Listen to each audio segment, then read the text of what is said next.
Vale, vamos a analizar esto. Inteligencia emocional. Mm, Es que es un término que oímos por todas partes. En el trabajo, en la educación. En el desarrollo personal, sí. Está por todos lados. Pero, a ver, ¿qué hay de verdad detrás de la etiqueta? ¿Es una moda o es una habilidad fundamental? Buena pregunta. El objetivo hoy es meternos a fondo en un montón de fuentes que tenemos aquí, que van desde artículos académicos, neurociencia, hasta guías súper prácticas. Sí. Queremos entender qué es de verdad, por qué importa tanto y, sobre todo, si realmente se puede mejorar.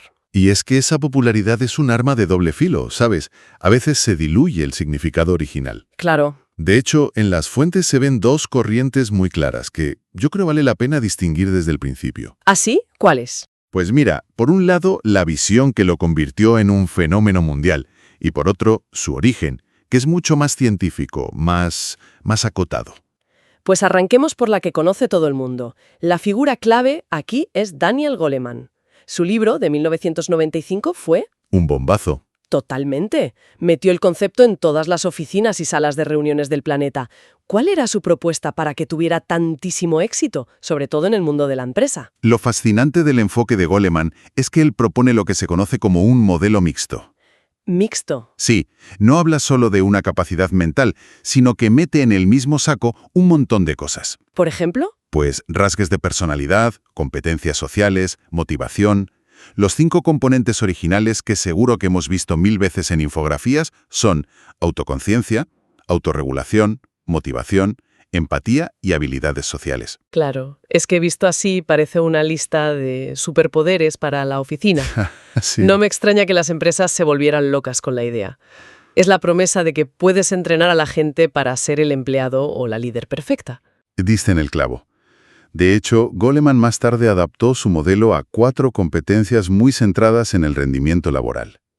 Lo vendió como una teoría del desempeño. Una fórmula para el éxito. Exacto. Una fórmula para predecir la excelencia en el trabajo. Por eso las empresas lo acogieron con tanto entusiasmo. Les daba un manual práctico que prometía resultados. Espera, pero si Goleman lo hizo tan famoso a mediados de los 90, ¿de dónde salió la idea? Porque su nombre es casi sinónimo del concepto. Ya. ¿Fue una idea completamente suya o ya se estaba cociendo en el mundo académico? Ya se estaba cociendo, y esa es una distinción crucial. El término en realidad lo acuñaron en 1992 dos psicólogos, Peter Salovey y John Mayer. ¿Ah? Y su visión, a la que llaman modelo de habilidad, es radicalmente diferente. ¿En qué sentido? Ellos la conciben como una inteligencia genuina, o sea, del mismo tipo que la inteligencia verbal o la matemática. La definen como la capacidad de procesar información emocional para resolver problemas. Es una visión mucho más Científica. científica y acotada a una habilidad mental concreta, sí. O sea que, por un lado tenemos a Goleman con su pack de éxito, casi, de marketing, y por otro a Salovey y Mayer con una inteligencia medible como el coeficiente intelectual. Exactamente. Y esta diferencia es fundamental, porque lo cambia todo. ¿Por qué? Pues porque si es una habilidad como las mates, significa que hay gente que nace con más facilidad para ella y se puede medir con un test de aciertos y errores. Vale. Pero si es un compendio de rasgos y competencias, como dice Goleman, entonces se parece más a ser buena persona o tener don de gentes. Y eso es mucho más difícil de medir objetivamente.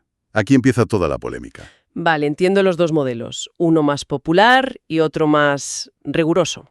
Pero quiero ir un paso más allá. A ver. Cuando hablamos de procesar información emocional, ¿qué significa eso a nivel biológico? Hay una parte del cerebro que se ilumina y dice, atención, esto es frustración. Pues casi.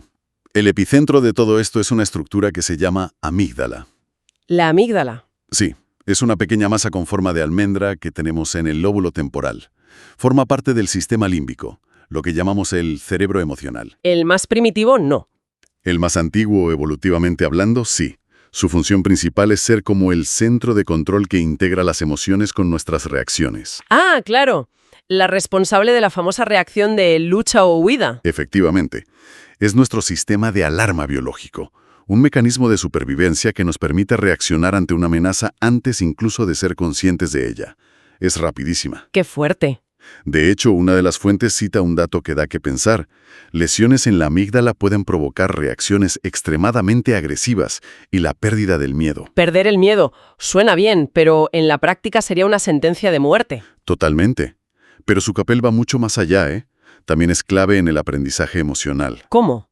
Asocia recuerdos con estados afectivos, y por eso las experiencias con una fuerte carga emocional se nos graban a fuego. Ya. Y aquí viene lo interesante. Puede preservar un recuerdo emocional incluso si falla el hipocampo, que es el centro de la memoria, digamos, narrativa. ¿Y eso cómo funciona? Piénsalo así. El hipocampo guarda la película del suceso, el relato, pero la amígdala guarda la banda sonora emocional, la sensación de pánico o de alegría. Ah, qué buena analogía. Por eso, como dice una de las fuentes, se puede tener un miedo atroz a los perros sin recordar qué evento traumático lo originó. La película se ha borrado. Pero la música de terror sigue sonando cada vez que ves uno. Además, participa en la regulación de la conducta sexual, la agresividad, hasta en la sensación de saciedad. Es un pequeño centro de mando para casi todo lo que nos mueve. Entendido. La amígdala es como nuestro sistema de alarma. Pero me pregunto cómo se traduce esto en el día a día. Porque no vivimos escapando de leones, pero sí lidiando con jefes, facturas, dolores de espalda. Una de las fuentes, de hecho, cuenta una historia personal muy potente sobre eso, sobre un dolor crónico que no se iba con nada. Es un ejemplo perfecto de la conexión mente-cuerpo. Si la mente está constantemente atrapada en pensamientos de miedo, ansiedad, frustración, la amígdala activa esa respuesta de lucha o huida de forma crónica. Todo el rato. Todo el rato. El cuerpo se inunda de cortisol y adrenalina, y los músculos se tensan para defenderse. Pero claro, la amenaza solo existe en los pensamientos. Y esa tensión sostenida se convierte en dolor físico real. Exacto, se cronifica. Es la cadena que describe una de las guías: estímulo, emoción y acción. El estímulo puede ser un simple pensamiento, la emoción es la reacción fisiológica que no controlamos, pero la acción, lo que hacemos después, ahí sí tenemos margen. Ahí está la clave. No podemos evitar sentir la punzada inicial de rabia o ansiedad, pero sí podemos aprender a gestionar la cadena de pensamientos y la tensión física que le sigue. ¿Y si no lo hacemos? El coste no es solo personal, ¿verdad? Para nada. Y esto nos lleva a un concepto muy extendido en el ámbito profesional, el burnout, el síndrome de agotamiento profesional. Que parece casi una epidemia, sobre todo en profesiones de mucha presión. Personal sanitario, por ejemplo. Sin duda.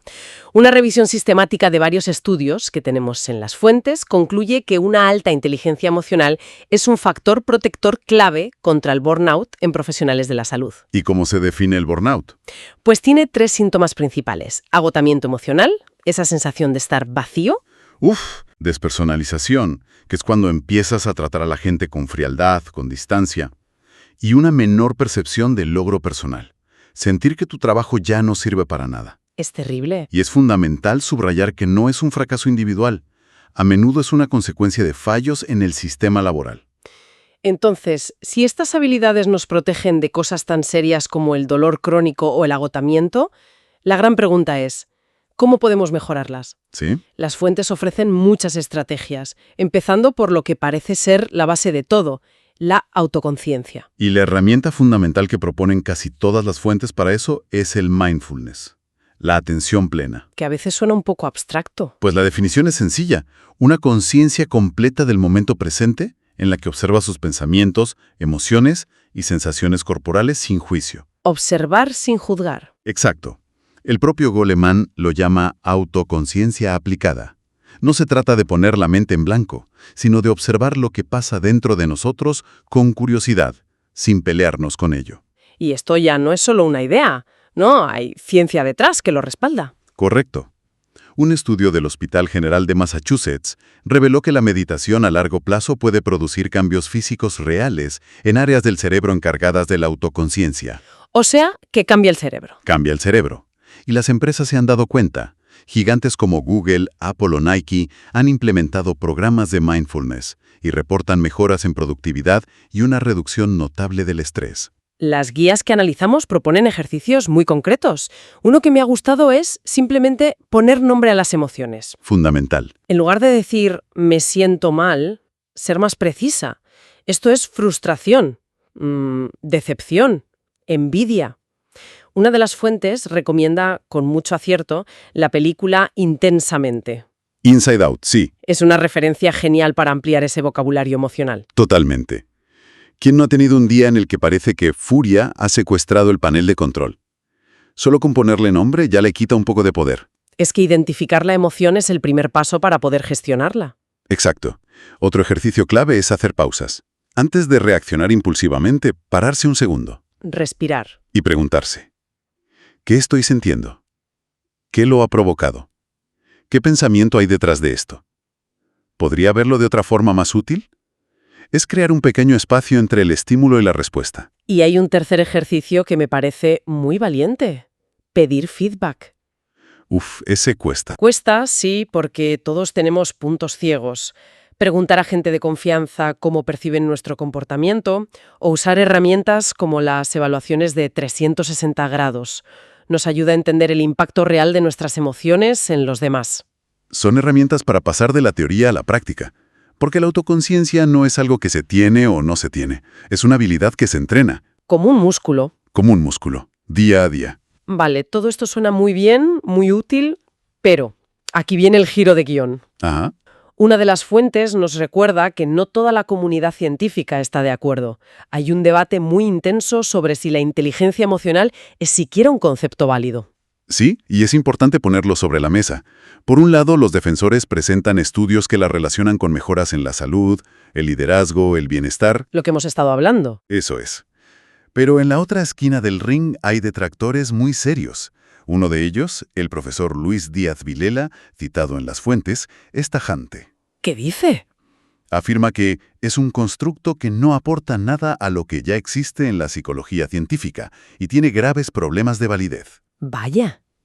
¿Y cuál es la crítica principal? ¿Qué es lo que no les convence? La crítica fundamental va dirigida sobre todo a los modelos mixtos como el de Goleman. Al cajón desastre. Exacto. Los escépticos argumentan que es eso, un cajón desastre, una mezcla de habilidades con rasgos de personalidad que la psicología ya tiene muy estudiados, como la extraversión o el neuroticismo del modelo de los 5 grandes. Ya. Sostienen que no es una inteligencia nueva, sino una etiqueta comercial muy atractiva para conceptos que ya existían. O sea, que la duda es si es un concepto realmente nuevo y útil o solo un buen reempaquetado de ideas de toda la vida. Si conectamos esto con lo que hablábamos al principio, la controversia se centra en la definición y la medición. Los modelos de habilidad, como el de Mayer y Salovey, son mucho más rigurosos. Los científicos. Sí, tratan la inteligencia emocional como una capacidad cognitiva real. El problema es que es muy difícil de medir con un simple cuestionario. En cambio, los modelos mixtos son más fáciles de vender y de medir, pero su validez científica es más que cuestionable. La eterna tensión entre rigor y popularidad. Esa es la cuestión. Entiendo. Pero entonces, ¿nos quedamos con algo o no? A ver, aquí lo importante es no tirar el grano con la paja. Vale. Aunque la etiqueta inteligencia esté en debate, la utilidad práctica de desarrollar las habilidades asociadas, la autoconciencia, la empatía, la regulación emocional, eso está ampliamente respaldado por la investigación. Quizás la discusión es más sobre el nombre que sobre el fondo. Muy bien, pues vamos a recapitular. Hemos visto que no hay una única definición de inteligencia emocional, sino dos grandes visiones. Una amplia y popular y otra más académica y específica. Hemos bajado a la biología, a la amígdala, para ver dónde se cuecen las emociones. Y hemos conectado esa teoría con sus efectos en la salud, como el dolor crónico, y en el trabajo, con el burnout. También hemos repasado herramientas prácticas como el mindfulness y, finalmente, hemos visto que la comunidad científica, pues, no se pone de acuerdo sobre si es una inteligencia de verdad. Ha sido un recorrido muy completo. Al final, más allá de la etiqueta, lo que queda es la importancia de un conjunto de habilidades para navegar nuestro mundo interno y nuestras relaciones. Desde luego. Y para cerrar, me gustaría dejar una reflexión en el aire. Dispara. Las fuentes se centran mucho en cómo la inteligencia emocional nos beneficia individualmente. Mejor salud, mejor carrera, menos estrés. Sí. Pero uno de los artículos desliza una idea un poco inquietante. Un estudio encontró que una mayor inteligencia emocional también podría servir como licencia para saltarse las reglas. ¿Cómo? Y esto plantea una pregunta crucial. ¿Es la inteligencia emocional una virtud en sí misma o es una herramienta neutra, cuyo valor depende por completo de la intención y la ética de quien la utiliza?